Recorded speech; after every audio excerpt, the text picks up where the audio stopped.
Februari 2018 sekarang dimulai. Sebanyak 40 perusahaan di Kota Palembang mengikuti bursa kerja yang digelar Dinas Tenaga Kerja Kota Palembang. Berbagai posisi ditawarkan perusahaan untuk merekrut calon tenaga kerja baru, baik non-pengalaman maupun yang sudah berpengalaman kerja.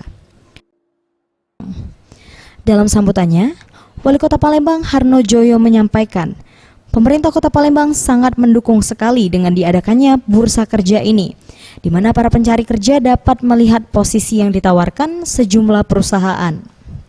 Kedepannya, Pemkot Palembang akan menggelar bursa kerja 2 kali dalam setahun.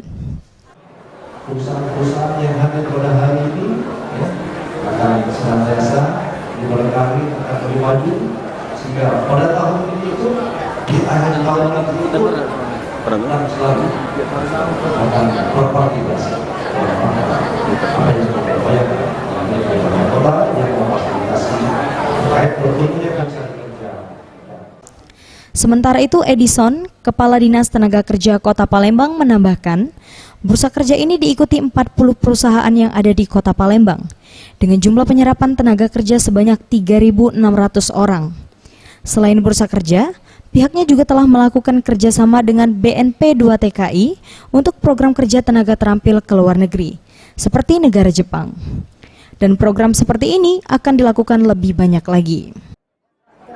Ya, kita hari ini mengadakan job fair Kota Palembang tahun 2018 yang diikuti oleh 40 perusahaan penyedia tenaga kerja dengan lowongan kerja yang tersedia sebanyak 40 perusahaan itu lebih kurang 3.600.